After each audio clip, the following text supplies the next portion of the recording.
Bueno, hace unos días el tipo de cambio del peso frente al dólar estaba más o menos en 18, incluso llegó a bajar de 18 y en unos pocos días se volvió a subir a 19. ¿Qué está pasando?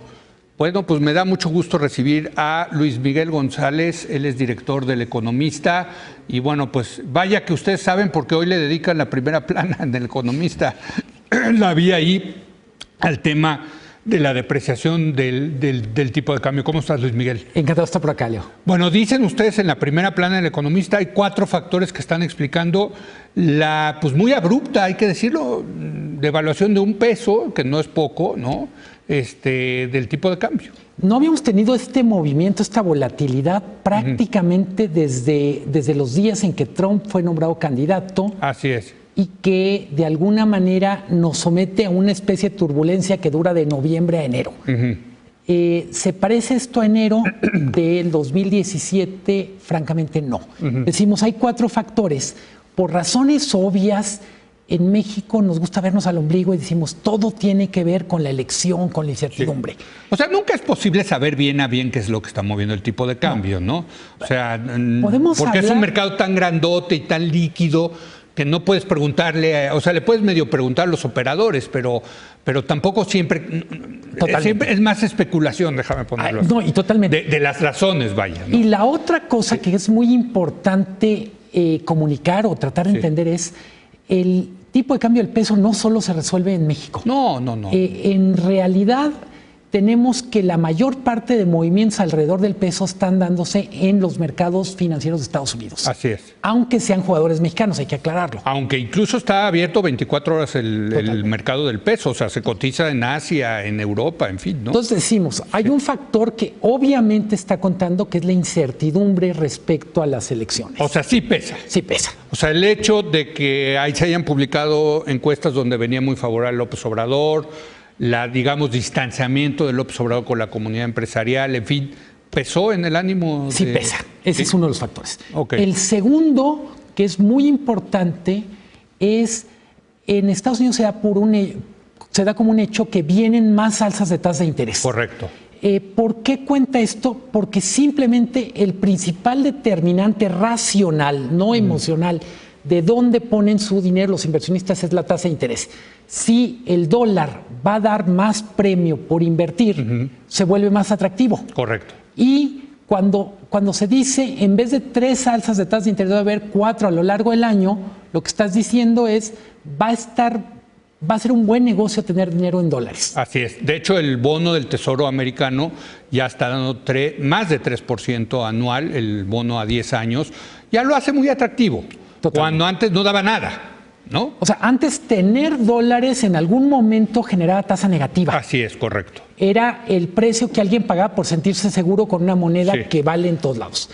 El tercer factor es riesgo geopolítico.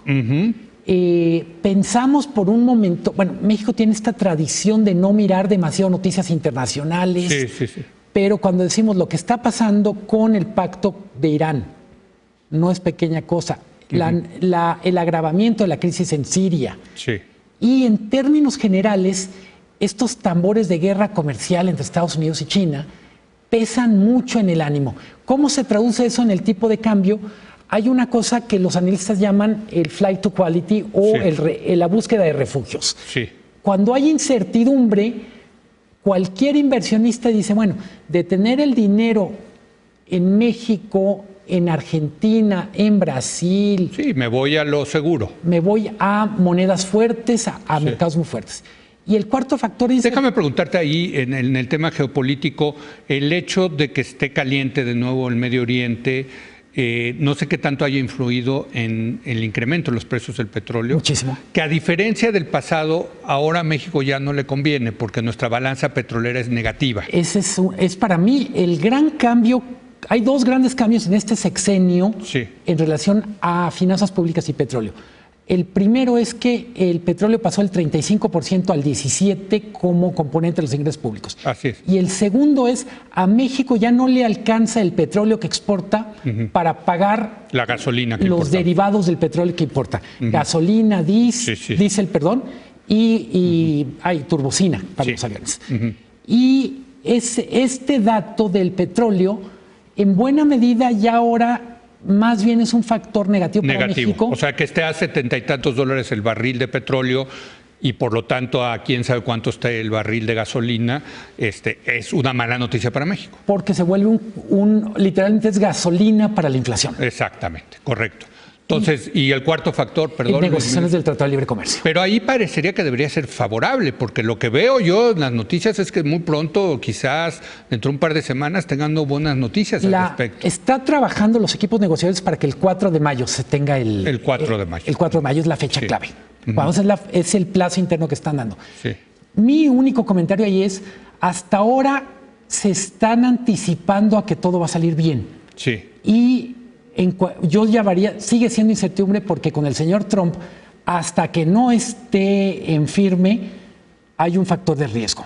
Sí. En ese sentido, tuvimos una parte, la revaloración del tipo de cambio que lo llevó a romper el piso de 18. Tenía que ver con buenas noticias en el TLC. Así es. Lo que alcanza a trascender de las negociaciones que están en este momento en Washington es que están trabajando muy intensamente, pero todavía no hay... no hay respuestas concretas a las grandes preguntas. Déjame, porque me queda un minuto y te lo quiero preguntar así. El mejor escenario para el tipo de cambio es que haya tratado de libre comercio y que no gane López Obrador. Y aquí no estoy haciendo yo una opinión de qué es lo que le conviene al país y que gane López Obrador o no, pero creo que a los mercados les gustaría más la continuidad de la política económica que hemos tenido desde el año 82 a la fecha, a un posible rompimiento con ese modelo. Digamos, ¿es correcto? Es correcto con un asterisco. Sí. Hay una diferencia entre que gane López Obrador con un margen estrecho y no tenga control del Congreso. Okay. Es decir, el peor escenario es López Obrador ganando ampliamente, con mayoría amplia en el Congreso y con capacidad para revertir reformas. Entonces, déjame ponértelo así. Hay un escenario, hay Tratado de Libre Comercio, no gana López Obrador. Hay otro escenario, no hay Tratado de Libre Comercio y gana López Obrador con una buena mayoría en el Congreso. ¿Te gustan estos dos escenarios? ¿Entre cuánto y cuánto te gusta el primer escenario... O sea, el primero no gana López Obrador y hay tratado. Estaríamos en alrededor de 18, 17.50 probablemente. 17, o sea, ya no hay mucho para abajo, no, digamos. Porque acuérdate que están las tasas de interés de Estados Unidos que van a pegar. Perfecto. En el otro, ¿hasta cuánto se puede ir? Es decir, no hay tratado, gana López Obrador con un buen margen. 25, 27, dependiendo del mensaje que mande López Obrador también. Oye, pero pues es que sí es un chorro, ¿no? O sea, ya no hay tanto margen para ir para abajo, pero sí hay mucho margen para que de una devaluación, pues yo te diría casi abrupta del peso mexicano, ¿no? Si López Obrador gana con amplio margen y no hay tratado. Y no hay tratado, y además mantiene el mensaje de voy a revisar todo, voy a dar marcha atrás en reforma energética. Evidentemente eso va a significar menos inversión extranjera, que a su vez significa menos recursos entrando a México. Y se puede ir ahí hasta 27, podrías, 25, 27. Sí. Bueno, pues ahí está, ¿no? O sea, obviamente, pues estos son, ¿no? Como esto, son escenarios quirúrgicos, fríos, Fríos, no estamos haciendo aquí una evaluación, un juicio, simple y sencillamente cómo reaccionarían los mercados frente a estos dos escenarios. Sí, ¿no? Quizá lo que sí estamos haciendo implícitamente es un llamado a asumir responsablemente algunas decisiones respecto al contexto general. Desde luego, desde luego. Digo, porque tampoco le convendría a López Obrador entrar con un escenario de una devaluación abrupta del peso. Sí, dedicarse el primer año a estar, ¿no?, de Hacienda a Banco de México y a Washington. Sí, pues sí. No, a nadie le conviene. A nadie conviene, comenzando por el gobierno de López Obrador, si es que gana, ¿no? Totalmente de acuerdo. Gracias, Luis Miguel. Es un placer. Un placer haberte tenido. Lea el artículo de hoy en el periódico El Economista sobre los 4 factores que están moviendo el tipo de cambio. Y yo le agradezco a Luis Miguel que haya venido y le agradezco a usted que nos haya acompañado.